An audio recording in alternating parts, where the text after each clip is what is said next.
Hi friends, Kate here from River Hill Farm. Today is Thursday, May 8th, and I'm just getting ready to start some more basil and some cilantro and chervil and cress today. I planted Mrs. Burns lemon basil, Thai basil, and holy basil about a month and a half ago, and I'm getting ready to do a second sowing. Last year, towards the end of the season, I realized that I had not planted enough greenery for my bouquets. And so I was kind of scrounging at the end of September, middle of September, to pop some fillers into my bouquets. So this year I learned that I need to do a second and maybe a third sowing of basil so that I have enough greenery for my bouquets. So I'm gonna start with Mrs. Burns lemon. And I think I planted 56 plants last time. I'm going to be giving some of those to my mom, planting some for her in her cut flower garden that we're preparing for her. So I'm going to start a few more today. Always write the name of the plant on your marker and the date you started it.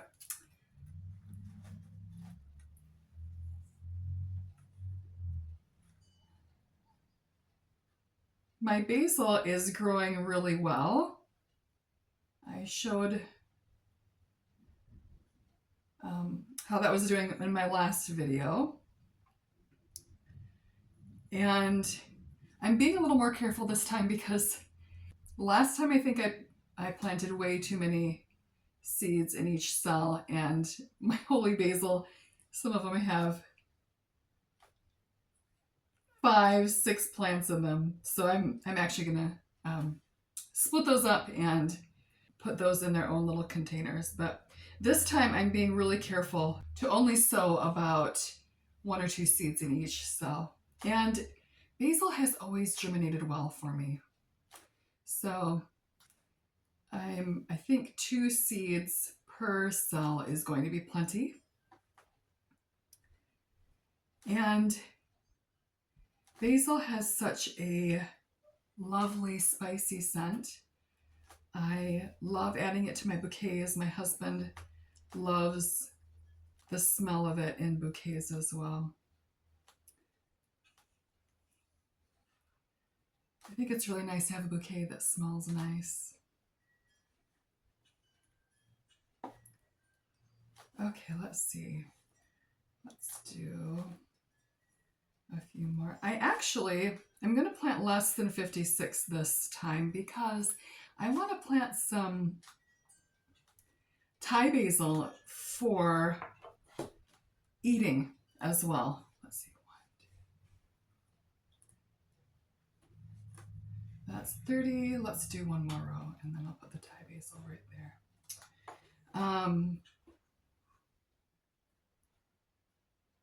I love adding basil to salads in the summer, and so I want to plant some Thai basil up on my house. I have a stock tank. I have 2 stock tanks. I plant my herbs in there, so it's right off my back deck, and so I go out there and pick some herbs, and I've got some chives growing there. I usually grow dill there. Sometimes I grow nasturtium. So I want to plant some Thai basil there, and I think I'm going to plant a little bit of Mrs. Burns lemon basil there as well so that I can harvest that and add it to my salads. I'm also planting arugula, which I love. I just love arugula. I love the spiciness. It just gives some depth to a salad. So I'm planting that in my stock tanks as well. Okay, so I'm just going to press these in. Make sure they have really good contact with the soil.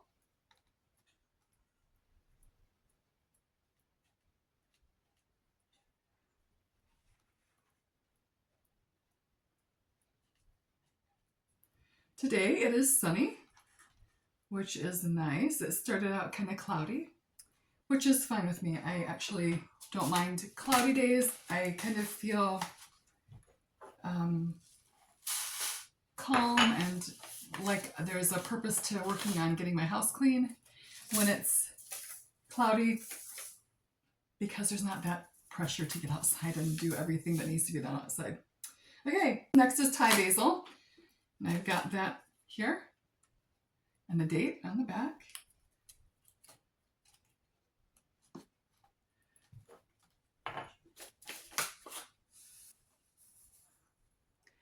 Thai basil does not get very tall, and it's definitely not as tall as Mrs. Burns' lemon. Let's see, how many rows of this am I going to do? Okay, I think I'm going to do 28 plants of Thai basil. That will give me plenty to put in my cut garden, and then some extra to grow in my stock tanks as well. So Thai basil is not very tall, like I was saying. It's a rather short basil, but what I like about Thai basil is that it has these pretty purple stems, and that can add some interest to a bouquet, especially to fall bouquets. You get that dark purple, kind of dark eggplant purple. Okay, Thai basil is in.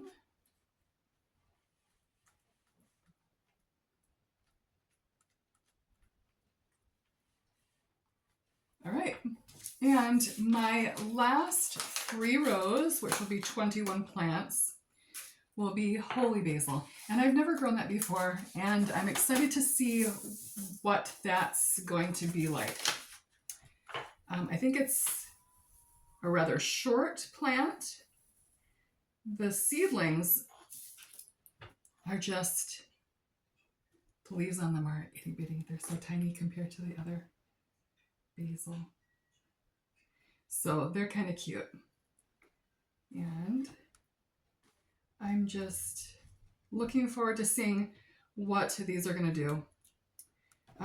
They don't get tall, and I think they're going to be more like the Thai basil, maybe even shorter. But I think the holy basil is going to add some interest to my bouquets as well, and probably my wildflower style bouquets, they're going to add something special, I think. They'll give that nice smell, and my wildflower bouquets they're not super tall. Some of them I make are rather short and compact, so I think that's going to be the holy basil. The smaller basil is going to be just great for them. I realized that I spilled some of my Thai basil on my table. So in it goes. One more.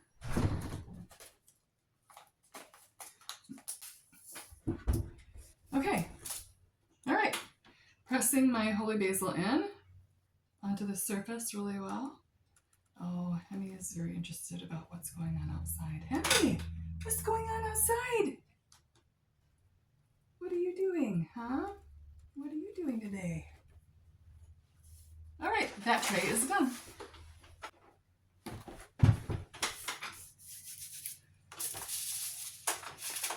Okay, and the other seeds I'm about to start today are things that grow rather quickly. I think actually the Chervil probably doesn't grow as quickly as the cress and cilantro, but I'm going to start the Chervil today as well, and that might be behind a little bit. I think I'm off on my schedule, and I kind of have been ignoring my schedule anyway. I just know what needs to be done next, and then I just try to do it. And I don't know. In theory, I want to be really organized. I have my really great binder going, but I don't know. It's just a theory. In theory, I'm organized. Oh, these Chervil seeds are interesting. I've never grown Chervil before.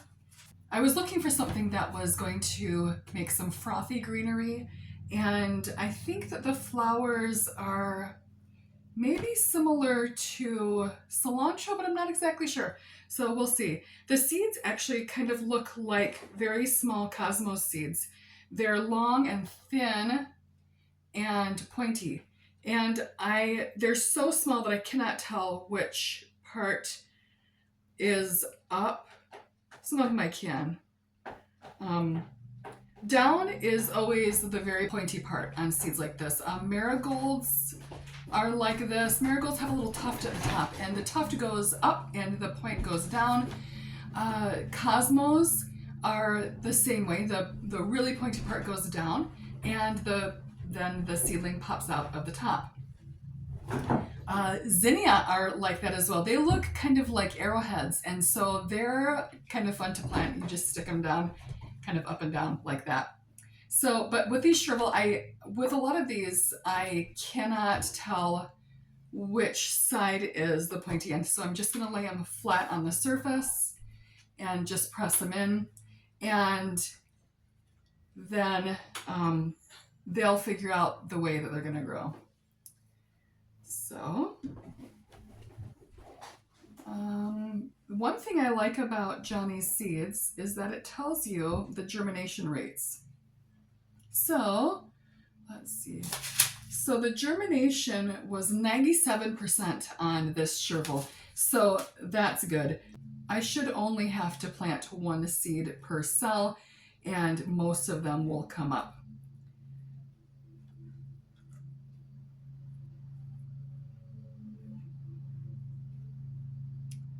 So I was going to ask how many of you out there like the cottage garden style flowers. I've been enamored by cottage, kind of like English cottage gardens for a long time now, since before the internet, and where I would go to the library and check out books of cottage garden style gardens. And that style includes things like very double roses, English roses, and it also includes things like lavender and pinks and daisies. And the whole idea is to kind of have this sprawling feel, that the kind of an organized chaos, that it's gorgeous to look at, but it feels a little wild and untamed, and I really like that style. So let's see, where am I? Okay, that was 21. I think I'm just going to plant 21 seeds. And I think next I will do my Persian cress. So I've got my plant marker all made up, and it goes. Okay, where am I? Okay, chervil. I bought a pretty big pack. This one has a ½ ounce, and I'm not sure what I was thinking. Maybe I was thinking that if I love it, then I'll have seeds for next year as well. Usually seeds last 2 or 3 or 5 years, maybe. So I hope I love it, because I bought tons of it this year. I don't know why. Okay, Persian cress. I only ordered 200 of these, which I actually regret. I should have traded that. I should have done a small pack of chervil and a large pack of Persian cress. I planted a little bit of pennycress last year, and I loved it. And I only planted a little bit, and I was really sad that I hadn't planted more. And it matures so quickly that I couldn't harvest it, because it was going to seed and turning yellow by the time I finally got to most of it. So, okay. Yeah, I'm going to do 3 rows of that as well, and then 3 rows of Wrinkled Crinkled Cress. Is that what I want to do? Yeah, and then cilantro at the end. So besides the chervil, all the rest of these plants, they grow very fast. And so sometimes they have like a 30 to 60 day turnaround time. So I starting my seeds and looking at how they're growing, I realized that I'm not going to have flowers for a little while. So starting these greens now, after I've started the rest of my flowers, is going to have them hopefully starting to bloom at the same time. I'll have some flowers, some earlier flowers like bachelor buttons and corncockle and feverfew, I think, that will start to bloom hopefully right around the time of my cresses and my cilantro. And then I'm also going to reseed these and kind of progression plant these ones as well. So I'm hoping that these are going to be ready when I have my first flush of a lot of my flowers. We'll see. That's the plan. I don't know if my timing is going to be right, and I guess that's something that I'll learn this year. But nonetheless, I'm going to start these ones now and hope and pray that they'll be ready about the same time as some of my first flowers. Okay. And I also, what happened was I made my seed order from Johnny's Seeds, and I planned that out for months, what I was going to buy, and had my cart going on.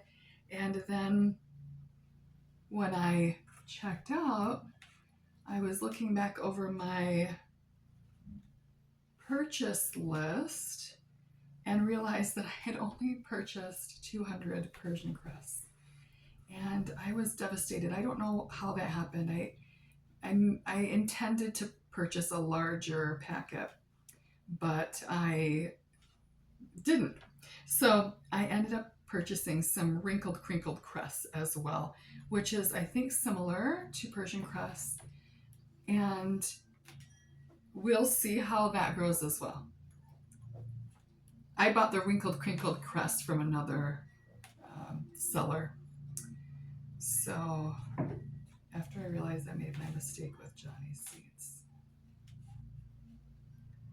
I think these germination rates are good as well. Let me make sure, because I've only planted one seed per cell. 98%. So I'm good planting one seed per cell. In general, Johnny's Seeds, their germination rates are really good. And I think the lowest the lowest germination rate on one of my seed packets was like 86%, I want to say, but don't quote me because it could be higher than that. 88%, I'm not sure. So here are my Wrinkled Crinkled Cress.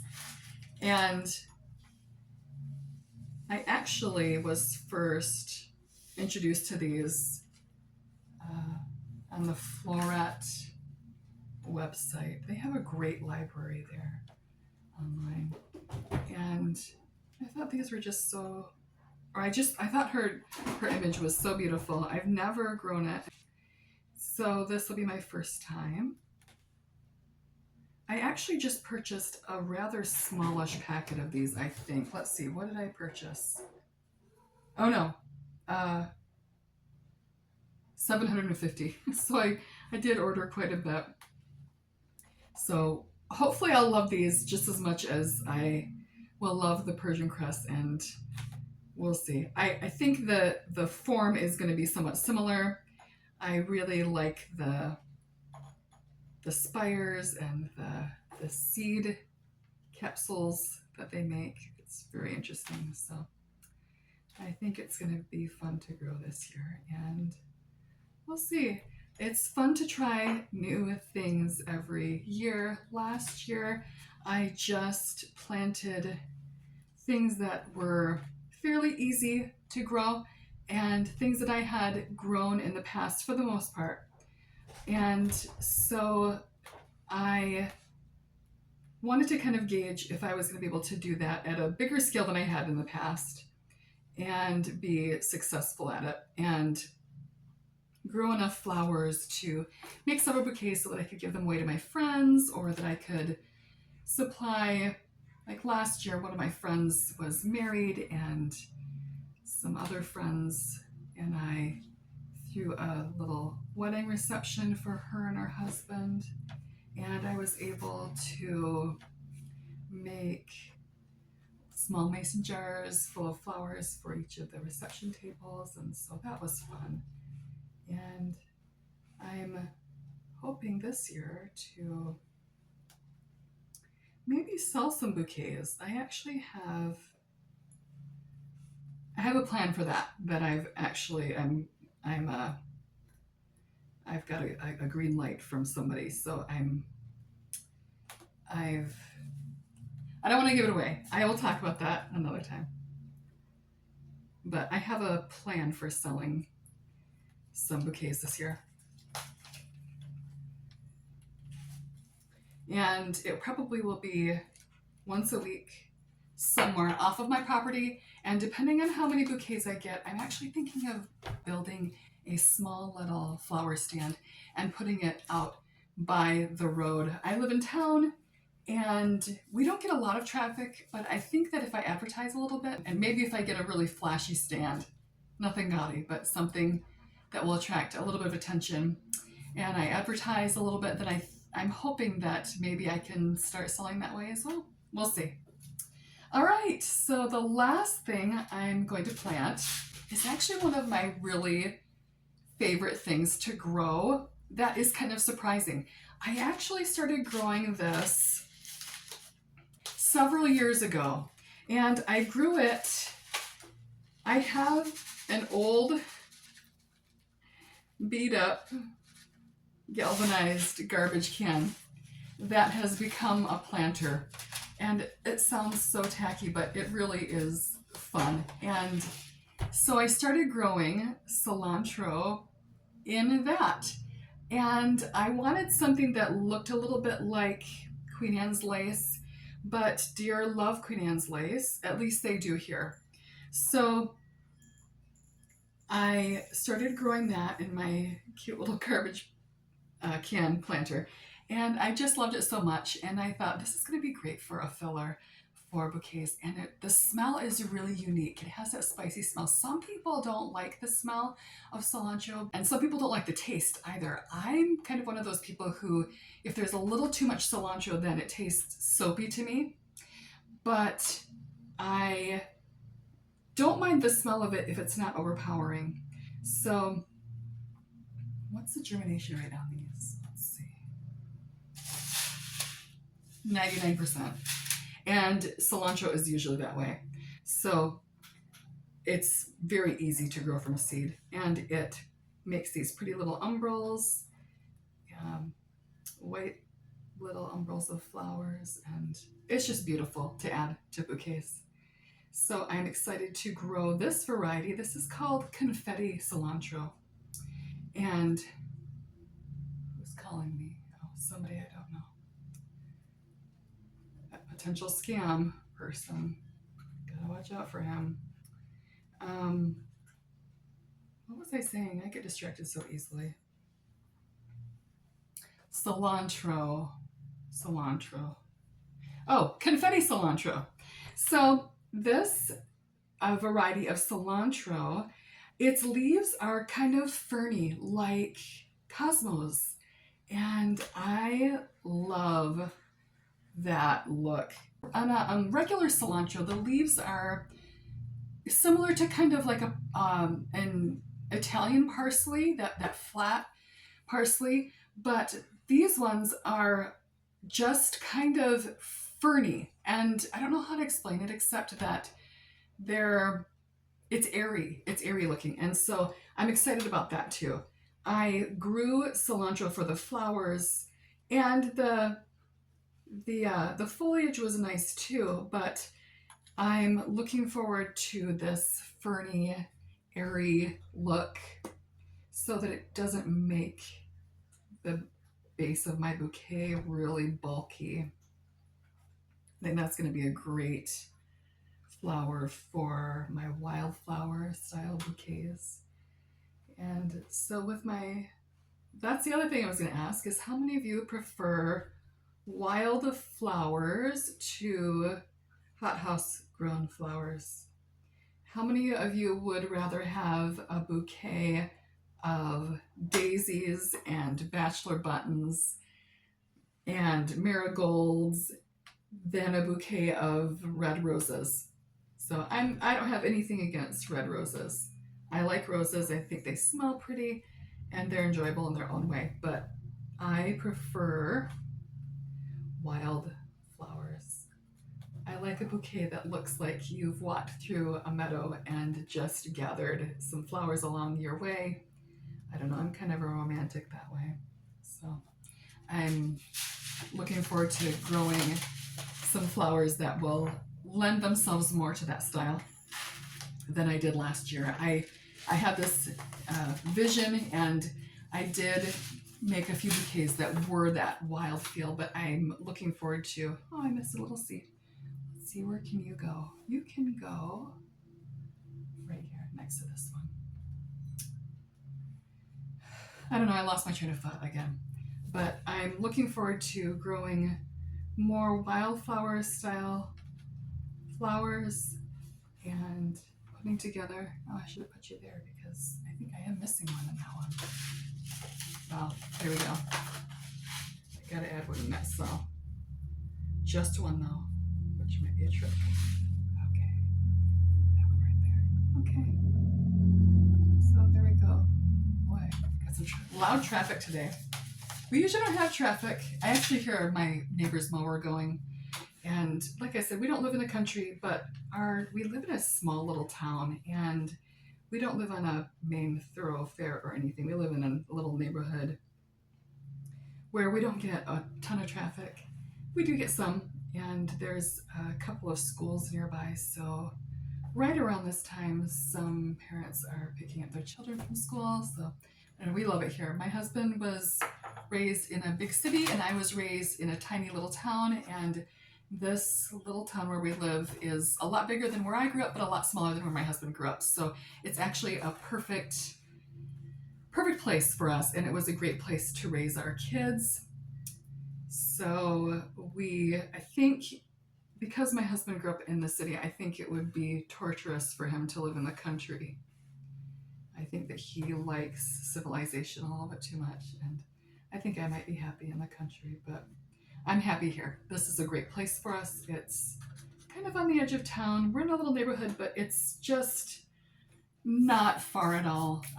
I would say maybe less than 1/8 of a mile to get out of town from where we're at. And sometimes we do walk out of town, just on a walk together in the evenings. And so it's great. Okay, got these all started. Hopefully they'll germinate quickly. I'm going to fill the bottoms with a little bit of water, and then I'm going to spritz with my water bottle on top so that they get water from both directions. And it's important when your seeds are germinating to keep them moist from the top, but you don't want to blast them with water. So a good way to keep them moist is to just spritz them with a water bottle. So I'm going to do that now. Got these planted. So this makes my 23rd tray of seedlings. These ones that I have here are 98 cell, and most of them are 98 cell. I have a couple that are 72 cell, but the majority of them are the 98 cell. And so I've got over 2,300 plants, no, almost 2,300 plants to plant in the ground, and there will be more because I have a second sowing to do of a lot of these flowers that I've started, and the greenery as well. This is my first tray of these types of fillers, just the greenery, but it won't be my last. I'm probably going to do another tray this size, and I might do another tray of basil. I guess I'll see as the season goes on how many I'm able to get into the ground. I have not done the math yet. I have 3 more gardening spots to plant in this year than I did last year. And I planted some tomatoes in with my flowers in my one row that I planted last year, my 4-foot by 60-foot row. And I'm not planting any vegetables in that space this year, so I've got to burn a few more holes in my landscape fabric so that I can accommodate all of these other plants that are going to go in. And I haven't done the math, so I have a general idea. I have done some math, but it's not accurate because I have not burned the holes yet. And once I get out there and actually burn the holes, then I will know exactly how many plants I can plant. And like I said, some of these are going to go to my mother. And with basil, if I've overplanted, I'm always happy to share with my friends and my neighbors. Basil is something that's great to have on hand if you do any cooking or baking at all. Well, mostly cooking. Can't think of a reason you would bake with basil, but maybe there is. If you have a great basil recipe that you bake with, maybe bread, then add it in the comments below. So that's all I'm going to do for my plants today, besides move them in and out today, because it's going to get down to 36 tonight, which is way too cold for my zinnias and my cosmos. Those are heat-loving annuals, and I think that I might bring all of my plants in tonight, just this one last night, because after this, the forecast says mid-40s overnight. So that's warm enough, and my plants have been out in 45, 46 degree weather. I might wait a little bit longer though to put my zinnias and cosmos and marigolds out. Those are heat lovers, and they might not do so well in 46 degrees. I've had them out overnight when it's been 52 and 53 and they've done just fine, but they probably won't like it when it's 45. So I'm gonna move my plants in and out again, in tonight, out again tomorrow when it warms up. We're gonna have a glorious weekend. It's supposed to be nice and sunny, and it's going to be Mother's Day this weekend. So happy Mother's Day to all you mothers out there. And if you are not a mother of children, then you can mother your seedlings by talking to them and watering them and taking good care of them as well. So I think that there's a lot of nurturing that happens when you grow plants as well. So happy Mother's Day, and thanks for watching today. And click like and subscribe to follow me on all of my flower farming adventures. Have a lovely day.